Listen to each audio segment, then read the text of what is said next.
urgent and immediate re-evaluation and review, signify by saying yes and raising your hand. I think my point's taken.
There's something going on in Nimbin.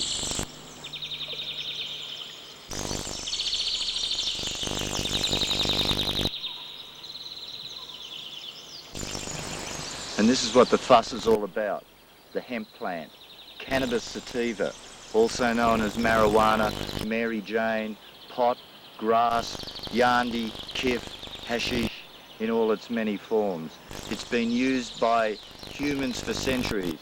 This plant grows this much in a single season and has been used for rope, fibre, paper, oil, food, as well as smoking.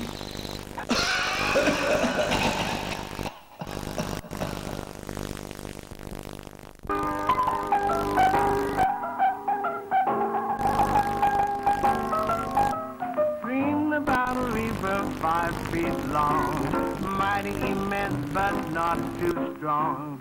You'll be high but not for long if you's a viper. Nimbin is unique.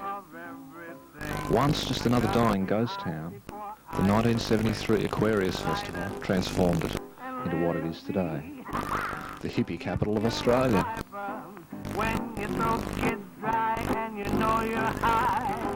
As such, Nimbin has become the most media-bashed town in Australia, an unending source of good, colourful footage and miles of controversial newspaper print.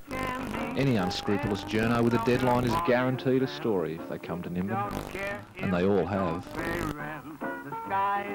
The problem is, as anyone famous will tell you, the press never get it right.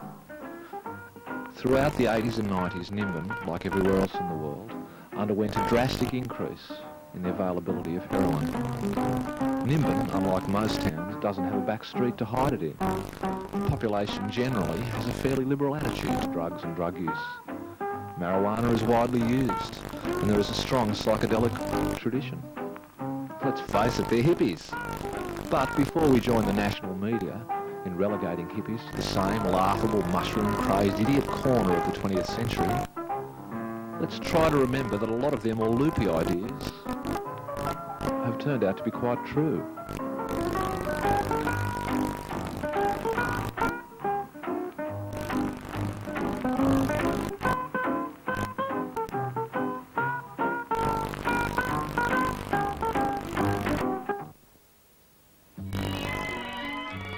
It was a black and white world in the 50s. Many of the ideas that are now firmly planted in the mainstream were then part of the lunatic fringe.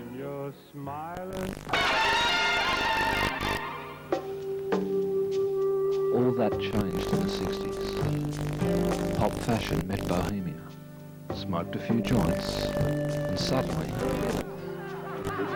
a whole generation was exploring lifestyles, beliefs, and postures that had previously only been known on the fringes of society.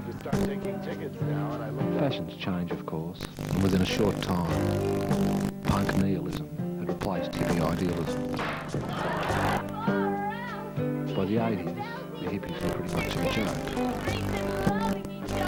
But many of their ideas had infiltrated and been digested by the mainstream. Would you like a cup of herbal tea?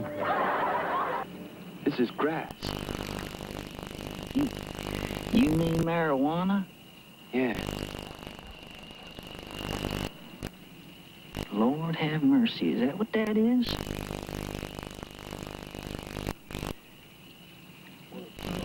Let me see that.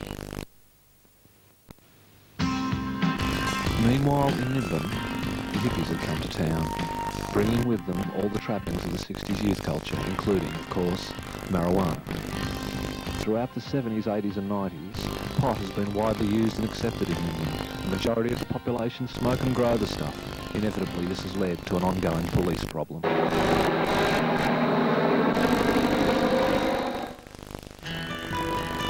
In August of 1976, the New South Wales Police led a massive raid on the Tunnable Falls commune near Nimbin. More than 60 police officers in a cattle truck were used to arrest and transport most of the commune residents on trumped-up pot charges. In the end, all charges were dropped, and the police were reprimanded for their heavy-handed and obviously biased approach. Despite this, cops continue to harass hippies to this day, and highly expensive biannual helicopter raids are a fact of life. 60 coppers bright and blue, crawling through the morning dew on hands and knees into the children's hall town. Polished metal black and tan, stamping through the berries glen, cursing as they cross the sea. It was the heartland of rural conservative politics. In fact, it was the electorate of the federal leader of the National Party. And it was the attitudes of the new settlers that upset these people as much as the substances that people used. But again, it was the drug laws that were used to harass and attempt to discredit the counterculture. Bob Hopkins is a man with a mission. Since 1987, he has been continuously working to bring about the removal of all penalties for the personal use, possession and cultivation of marijuana, and a complete reappraisal of the drug laws. Initially, this was virtually a single-handed effort. In the paranoid drug war climate of the 80s, not many people were willing or brave enough to publicly identify as being sympathetic to the plight of drug users. Not many people were even prepared to publicly admit that there was a problem with the drug laws.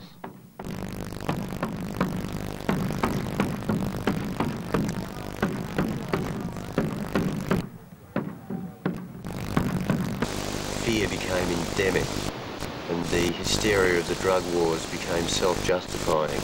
Individual users were afraid to speak out for fear of official retribution, and non-users became afraid to speak out because of what they were then categorised as sympathisers.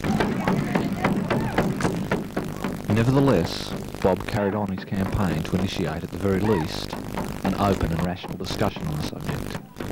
He did everything from running for Parliament to picketing the Northern Star offices about their published disinformation on a topic that he could see as tearing his community apart. Anyone who's looked at the drug problem in Nimbin can see that it's primarily the drug laws that create most of the problems that the Nimbin community experiences. They're counterproductive insofar as, considering the amount of resource that's poured into enforcement of the drug laws, very little abatement of demand or use seems to accompany this huge effort. The entire market in illegal drugs is a consequence of prohibition itself. The laws make otherwise law-abiding citizens criminals, subject to harassment, arrest and often disruption of their lives. People who grow some plants are open to rip-offs and to violence. Greed, fear, suspicion flourishes in a climate like this. And community values are put under pressure, particularly for young kids who can see the capability of making quick and easy money from being involved in the illegal drug trade. Authority itself around here has become discredited as people see the police enforcing, often enthusiastically, what is commonly perceived as unjust laws.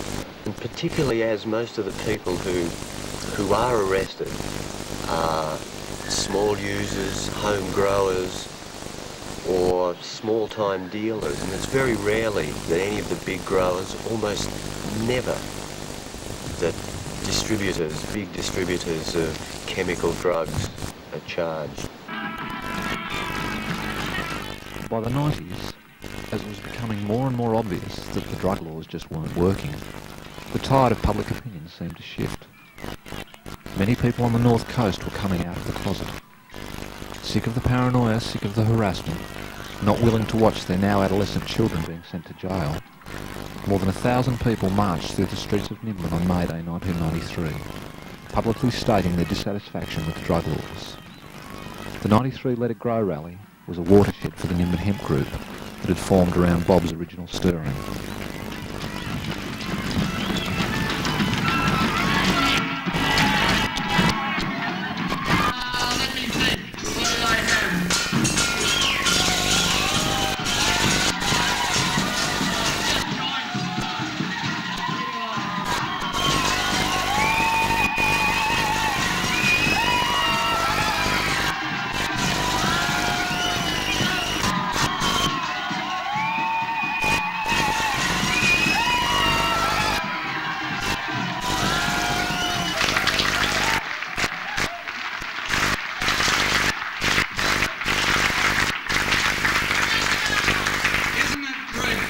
The laws as they now stand.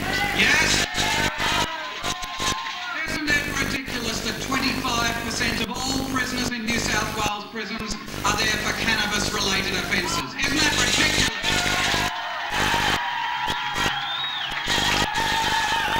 Isn't it ridiculous that a redneck wombat shooting National Party IQ of 16 type person can go down and get a shooter's licence and carry around a rifle in their possession, but if I carried around one joint, I'd be breaking the law. So arbitrary. These drugs are not legal. Throughout history, in all sorts of gatherings of human beings, in all sorts of ceremonies, man, I use the word advisedly, has sought to induce altered states of consciousness as part of life. And various kinds of substances have been used in that kind of human activity. The main thing we should be concentrating on is harm reduction. And the way things are going at the moment, there are no controls on what people are using. Young people are being caught up in very dangerous activities because there are no controls on drug use. And as a Member of Parliament, I think we're neglecting our duty in not looking at more health-based approaches to drug use and dropping the criminality. Did you ever meet that reefer man? No, I never met the guy. Tell me about it. Oh, no, you're not kidding me now, are you? You never met the reefer man? Oh, no, you never met the reefer man? And yet you say you swim to China and you wanted to sell me South Carolina? I'm out here in the foothills of northern New South Wales with a long-term pot farmer who's prepared to talk to us. For obvious reasons, he prefers to remain anonymous. How long have you been cultivating the illegal plant marijuana? Well, 25 years next head season. And on average, how much pot do you harvest per year? Good year, 15 or 20 pounds, and a bad year, nothing. In an average year, probably 4 to 6 pounds of tightly pressed, highly resinous, sweet, sticky, toe-curling, mind-whirling, cock-hardening sesame bud. Why do you, feel like a joint? It makes criminals out of people who are otherwise law-abiding citizens. It makes criminals out of people who have so much to give society. Another victim of the current laws is the relationship between the police and the community itself. You see, what happens is, basically, the police would like to be in a caring, sharing, warm, supportive role. Well, some of them would. And those that would like to be, their chances are buggered, because what happens is they have to go into the paddocks and pull out your weeds. Those policemen who like doing that, those policemen who enjoy that, do so because they're threatened by your lifestyle, by your choices. They aren't able to cope with the fact that you don't want to live with the colour television, the video, the 4 bathrooms and all the other trappings of civilisation that they so closely cling to like it was their mother. And maybe that says a lot about them. You never met the Reaper Man? Oh no, you never met the Reaper Man? At an estimated value of $400 to $600 an ounce, well, you're virtually a drug lord, a crime czar. Wait a minute, pal, that looks great in a newspaper. It makes the cops seem like real heroes when they bust some poor hippie with a tray full of seedlings, half of which will go male and the other half of which don't even make it through summer. 100 seedlings in August when the choppers fly over and do their thing. By December there might be only 10 or 20 of the poor stunted bastards left, and you just know that those big 3 are going to go male any day now, and the choppers are due back again next week, and you're still carrying fucking water, and what the cops don't get, the rip-offs will, and what the rip-offs miss, the wallabies or the wombats or the parrots or the possums or your next-door neighbour's fucking kid will probably find and tear the hell out of it. And if you are lucky enough to pull off a few lousy pounds, you'll probably smoke 3/4 of it trying to cut the paranoia while you manicure dry and sell the stuff. Come August, you're down to your last half pound of personal stash. You've registered the car, paid the bills, brought new shoes and presents all round for the family, new stereo for yourself. There's 100 ceilings in a tray out the back. The choppers are flying over again. And you just read in the newspaper about some guy with a seedling tray like yours getting done with a $400,000 crop. An estimated street value of $4 a seedling. It looks good on paper, but let's face it, mate, it's bullshit. What was the question? Today, we are... 94 promised interesting things. The April Fool's Day action saw about 150 people parade down the street smoking pot and waving hemp stalks. Arriving at the police station, they all demanded to be arrested, hoping to tie up the courts and demonstrate the cost and folly of the drug laws. Understandably, the police were only willing to arrest one person, Bob Hopkins. Try and explain the mood in which this day has come about. We're sick of the prohibition. That's basically it. We're sick of the prohibition. And we decided that at some point you have to confront to the limits of your fear and step that little bit beyond your fear. Since I've been working in the active field of trying to bring about a change in the marijuana laws, I've become aware of an enormous fear that is all pervading in our society. It's outrageous. It prevents us from living our lives in the sort of way that we want to. Yeah. We're not criminals. We know we're not criminals. But if the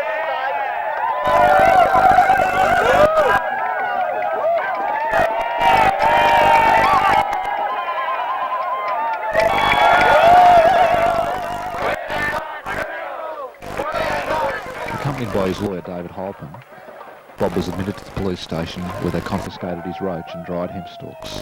No charges were laid at the time.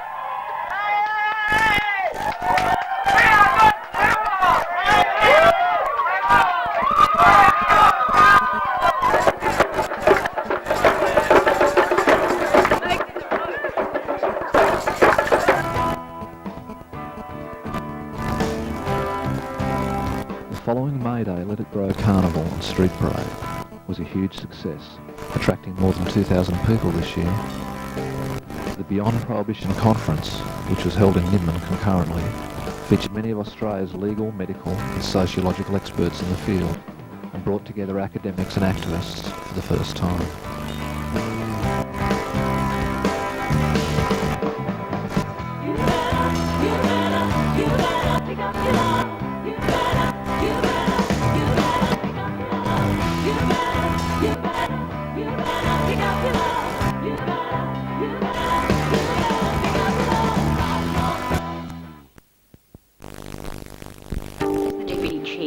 Social Issues Committee of the Legislative Council in New South Wales, I have had public money spent on my being able to undertake a study tour into drug policy in Europe and in America. So within a very brief space of time, I was able to compare drug policy in the UK and in the Netherlands and in the US. Now, there is no doubt in my mind that the healthiest society, as far as drug use is concerned, is the Netherlands. If you wanted to actually convince young people that it is just stupid to be damaging themselves by drug use, then you would use the Dutch approach, because they can demonstrate that their policies are actually going parallel with the reduced use of drugs in their society amongst young people. It just stands to reason that we should seriously look at adopting their kind of approach if you're truly interested in having a healthier community, because they're achieving it. The US, by comparison, divided, bitter, they're extremely violent, and generally speaking, that society is a divided society, divided against itself, mainly in some cities on the basis of drug use.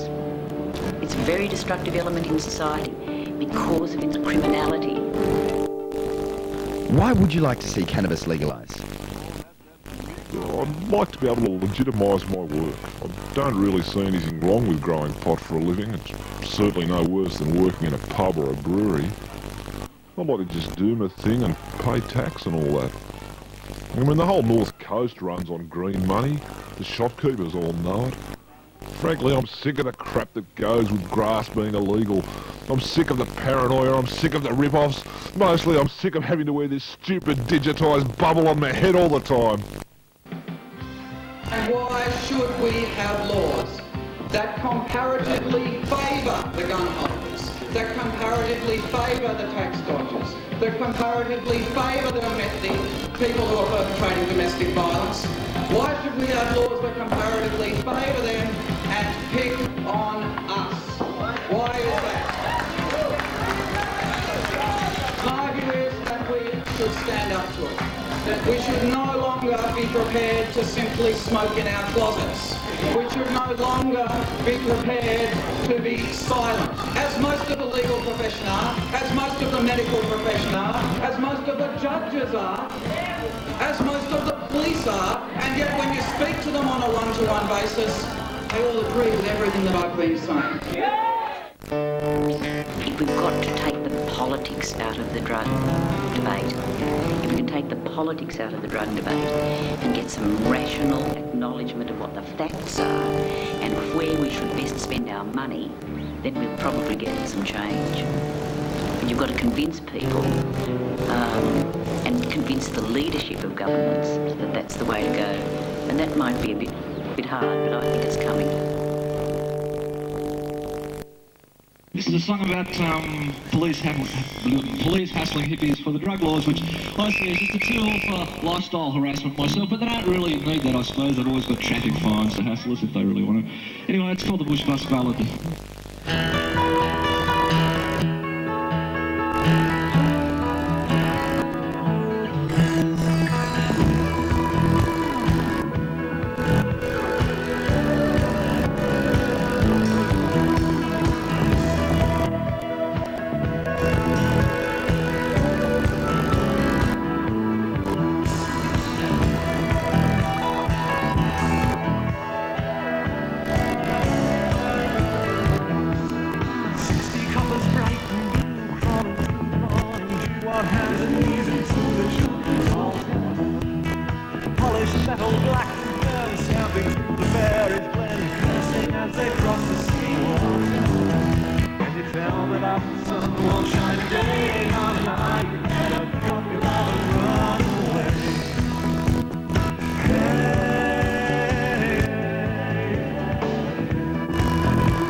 Sleeping children, peace of mind, gentle song.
our prisons, but still we're still free.